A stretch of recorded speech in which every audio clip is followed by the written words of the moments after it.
साहेब हो राव साहेब. 78वा वर्धापन दिन आहे आणि 1 जून 1948 साली आपली लाडकी लाल परी ही अहिल्यानगर ते पुणे अशी धावली आणि तिथूनच महाराष्ट्राच्या प्रगतीची सुरुवात झाली. एस टी अनेक वंचित आणि गरीब लोकांना अनेक प्रकारच्या सवलती देते. महिलांनासुद्धा सवलत आहे, पत्रकारांना आहे, स्वातंत्र्य सैनिकांना आहे, अशा अनेक विद्यार्थ्यांना आहे. अशा अनेक प्रकारच्या सवलतींनी एस टीचा कारभार चालू असून त्यामुळे महाराष्ट्राची प्रगती होण्यास एस टीच्या कामामुळे फार मोठा हातभार लागला आहे.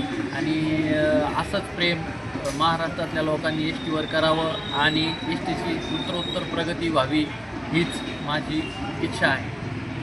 बस थांबेल हे ब्रीद वाक्य घेऊन आज गेली 78 वर्ष ह्या लालपरीचा प्रवास अविरत सुरू आहे. हजारो प्रवासी, लाखो प्रवासी या बस सेवेमध्ये प्रवास करतात आणि खरोखरच सर्वसामान्यांना परवडेल अशी आणि सुरक्षित प्रवास म्हणून ह्या लालपरीकडे पाहिले जाते. महाराष्ट्र राज्याच्या इतिहासामध्ये सुवर्णाक्षरांनी लिहिलं जावं असंच हा क्षण आहे. कारण 78 वर्षाचा हा प्रवास एस टी पार करत आजही प्रत्येक खेड्यापाड्यामध्ये एस टी धावताना आपल्याला दिसत आहे. आणि खरोखरच ही अभिमानाची गोष्ट आहे.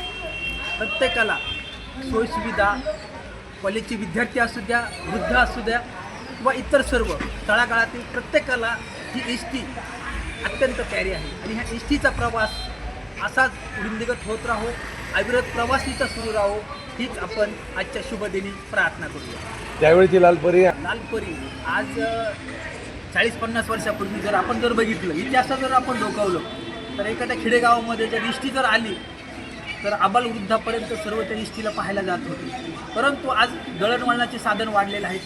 अत्यंत आधुनिक पद्धतीचे वाहन उपलब्ध आहेत. एवढं असूनसुद्धा लालपरीकडे पाहण्याचा दृष्टिकोन एक विश्वासात पात्र असणारी ही परिवहन व विश्वासात पात्र असणारी ही एस टी आजही प्रत्येकाच्या अंतःकरणामध्ये फक्त विश्वास घेऊनच चालते. आणि हीच खरोखर एक अभिमानाची गोष्ट आहे. आणि यातून खरा विश्वास एस टी महामंडळाने सार्थक केलेला आहे. एस टी महामंडळाच्या सर्व कर्मचाऱ्यांना, सर्व स्टाफ वरिष्ठांना आजच्या या शुभदिनी मी लेखक अनिलदादा ढिमत ईशकृपा प्रकाशन राहता माझ्या संस्थेच्या वतीनं सर्वांना मी हार्दिक शुभेच्छा देतो. धन्यवाद. वर्धापन दिन आहे 78वा. एस टी हा महत्त्वाचा घटक आहे महाराष्ट्रासाठी, राज्यासाठी, देशासाठी पण आहे. आणि एस टीमुळे सर्वसाधारण खेडेगावामध्ये एकदम खेडेगावात ही एस टी पोचलेली आहे. आणि सर्वसाधारण विद्यार्थ्यांसाठी ही एस टी फ्रीमध्ये आज त्यांना फ्री पास सवलतीमध्ये देण्याची एस टीने ही सवलत करार केलेली आहे. आणि ह्या एस टीच्यामुळे अनेकांना मार्ग सुकर झालेला आहे.